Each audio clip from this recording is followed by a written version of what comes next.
샬롬. 오늘도 아침 묵상의 자리에 나오신 여러분들을 주의 이름으로 환영합니다. 찬송가 370장 주 안에 있는 나에게 함께 찬송하시겠습니다.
오늘 함께 나눌 말씀은 레위기 25장 1절부터 5절까지의 말씀입니다.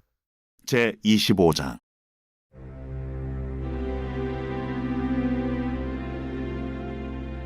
여호와께서 시내산에서 모세에게 말씀하여 이르시되 이스라엘 자손에게 말하여 이르라. 너희는 내가 너희에게 주는 땅에 들어간 후에 그 땅으로 여호와 앞에 안식하게 하라.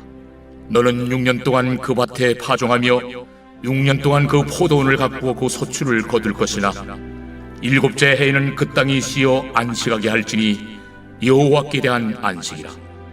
너는 그 밭에 파종하거나 포도원을 가꾸지 말며 네가 거둔 후에 자라난 것을 거두지 말고 가꾸지 아니한 포도나무가 맺은 열매를 거두지 말라.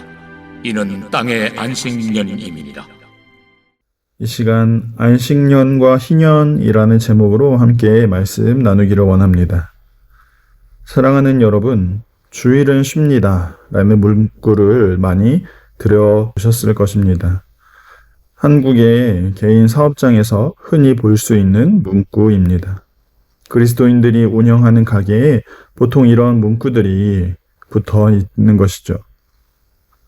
이 편말을 사업장 문 앞에 걸 때에 과연 어떠한 마음으로 걸었을까요?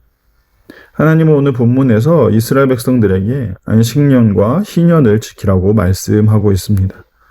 이스라엘 백성들은 거룩한 백성, 곧 구별된 백성들입니다. 세상과 구별된 백성들이고 세상 방식이 아닌 하나님의 방식대로 살아가야 하는, 하나님의 나라를 이루어 가야 하는 구별된 백성들이죠. 하나님의 나라를 세워가기 위해서 하나님 나라의 방식대로 안식년과 희년을 지키라 말씀하고 있습니다. 먼저 안식년은 3절 이하의 말씀처럼 6년 동안 밭에 파종을 하고 포도원을 가꾸어 소출을 거둘 것이지만 7년째가 되는 그 해에는 그 땅을 쉬게 하라 말씀합니다. 그래서 7년째 되는 해에는 밭에 씨를 뿌리지 말아야 하고 포도원도 가꾸지 말아야 합니다. 대신에 자연스럽게 자란 소출에 대해서는 주인뿐만 아니라 남종과 여종, 품꾼들과 거류민들, 가축들 모두가 함께 나누어 먹을 수 있었습니다.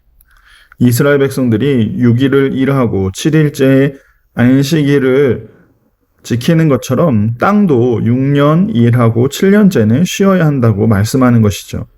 하나님이 이것을 명하시는 것은 땅을 염려하심이 아니라 사실은 이스라엘 백성들을 위해서 명령하신 것입니다. 이스라엘 백성들이 이제 가나안 땅에 들어가게 되면 그곳에서 그들은 농사를 짓게 될 것인데 땅을 쉬게 한다는 것은 곧 농사일을 쉬게 된다는 것을 의미합니다. 그런데 농사를 짓는 것은 특별히 종들이나 품꾼들일 텐데 그들도 1년 동안 쉼을 누릴 수 있게 된다라는 것이죠.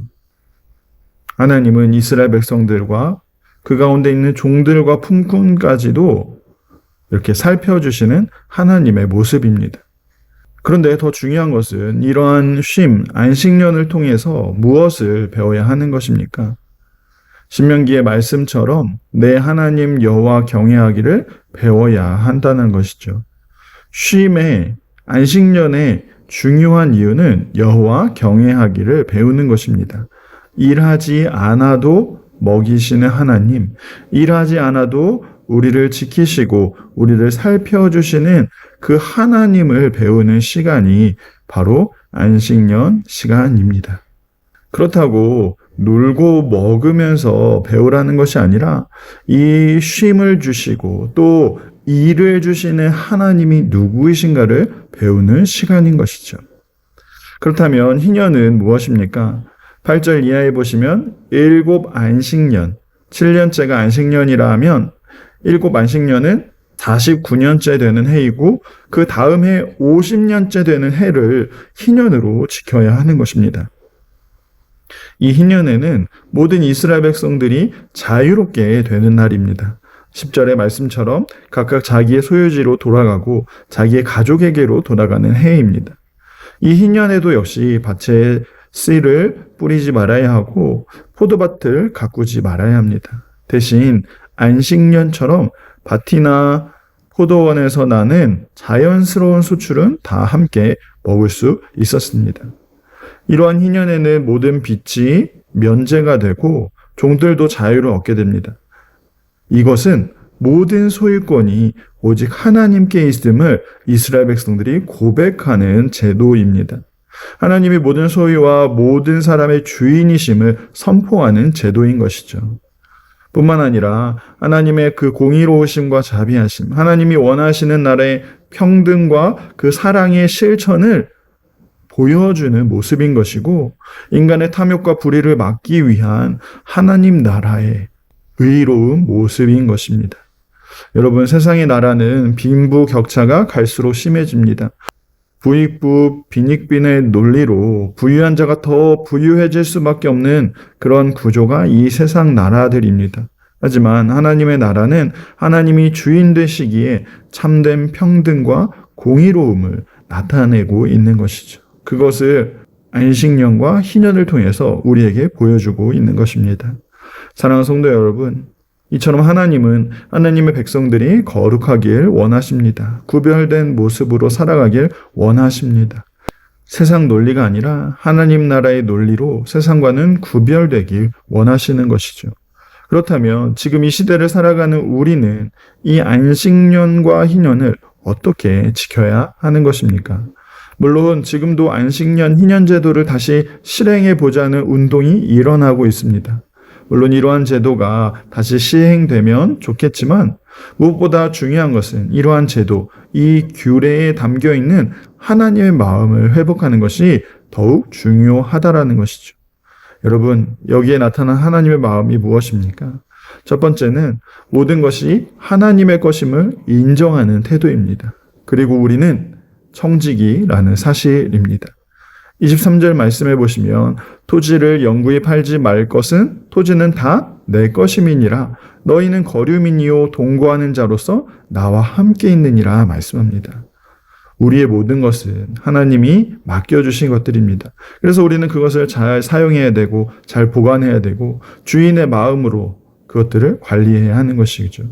내 욕심과 정욕을 따라서 나의 창고를 가득 채우려 노력하는 것이 아니라 달란트 비유처럼 맡겨주신 것에 우리가 감사하며 그것을 지혜롭게 사용하는 모습이 필요한 것입니다. 두 번째로 우리는 무엇을 먹을까 무엇을 입을까 염려하지 말아야 합니다. 여러분, 주일은 쉽니다라고 결단하는 것은 대단한 용기입니다. 하루의 매출에 따라 사업장이 흔들리는 경우가 많이 있기 때문이죠. 하지만 20절의 말씀을 보시면 만일 7째 해에 심지도 못하고 소출을 거두지도 못하면 우리가 무엇을 먹으리요 하겠으나 여러분, 우리 마음 가운데 아무것도 심지 않았을 때 먹을 것이 없으면 어떻게 합니까? 라는 질문이 있을 수 있습니다. 그런데 이에 대한 하나님의 대답이 무엇입니까? 21절의 말씀처럼 내가 명령하여 6째 해에 내 복을 너희에게 주어 그 소출이 3년 동안 쓰기에 족하게 하리라. 예수님은 공중의 새를 보라, 심지도 않고 거두지도 않고 창고에 모아들이지도 아니하되 너희 하늘 아버지께서 기르시나니 너희는 이것들보다 귀하지 아니하냐 말씀합니다. 우리 아버지 되신 하나님이 언제나 우리를 살피시고 계신다라는 사실을 기억하는 것, 그래서 우리는 안식년과 희년과 같은 하나님이 주시는 쉼을 오늘도 누릴 수 있다라는 사실입니다. 마지막으로 이웃을 살필 줄 아는 넉넉한 마음이 있어야 합니다. 35절 이하에 보시면 형제가 가난하게 되었을 경우를 반복해서 이야기합니다. 이처럼 하나님은 가난한 자, 약자, 소외된 자를 살피시는 하나님이시기 때문입니다. 35절의 말씀처럼 내 형제가 가난하게 되어 빈손으로 내 곁에 있거든 너는 그를 도와주라 말씀합니다. 왜 그렇습니까? 이스라엘 백성들이 이전에 애굽의 노예였고 종이었기 때문인 것이죠. 그렇기 때문에 지금 노예와 종들을 그리고 가난한 자들 그냥 돌려보내지 말라고, 그들 역시 하나님의 거룩한 백성이기에 넉넉한 마음으로 살피라고 우리에게 말씀해 주고 있는 것입니다. 사랑하는 성도 여러분, 이 시대 우리는 안식년과 희년을 따로 지키지는 않습니다. 하지만 그 안에 담겨 있는 하나님의 마음, 모든 것의 주인이 되시고 모든 것을 다스리시며 모든 것을 지키시는 모든 이들의 주인이 되시는 그 하나님의 마음을 기억해야 하는 것입니다. 오늘 이 시대에 무엇인가를 하지 않으면 너무나 불안한 시대를 살아가고 있습니다. 뒤처지는 느낌이 들기도 하고 내일을 어떻게 살아야 될지, 우리 자녀들을 어떻게 키워야 될지, 우리의 노후는 어떻게 될지 두려움과 걱정과 불안이 우리에게 찾아옵니다. 하지만 이 안식년과 희년을 통해서 하나님은 우리 인생의 주인이 누구이신지를 다시 한번 말씀해 주고 있습니다. 누가 우리 인생을 지키고 계시는지, 누가 우리 인생을 다스리고 계시는지 우리에게 알려주시는 것이죠. 오늘 하루도 우리를 지키시는 하나님, 우리에게 가장 선한 것을 주시는 그 하나님의 은혜를 기억하며 이 땅에서 선한 청지기로서의 삶을 살아가는 저와 여러분 다 되시기를 간절히 소망합니다. 기도하겠습니다. 사랑하는 하나님, 우리가 살아가는 이 시대에 너무나 불안합니다. 주일은 온전히 안식일로 지키고 싶지만 불안한 마음이 우리 안에 가득함을 고백합니다. 주님께 우리의 인생을 온전히 맡기겠노라고 고백을 하고는 있지만 여전히 마음에 걱정과 근심이 많음을 고백합니다. 하지만 하나님은 우리에게 반드시 복 주시기를 원하시는 하나님이시기에, 또 우리를 반드시 지키시고 가장 선한 길로 인도하시는 분이시기에 오늘도 그 하나님을 의지하여서 안식일을 거룩히 지키고 또 안식년과 희년의 정신을 기억하며 살아가는 우리의 모습 다 되게 하여 주옵소서. 하나님이 내 인생의 주인이심을 늘 믿음으로 고백하는 우리의 복된 인생 다 되게 하여 주옵소서. 감사를 드리오며 살아계신 예수님의 이름으로 기도합니다. 아멘.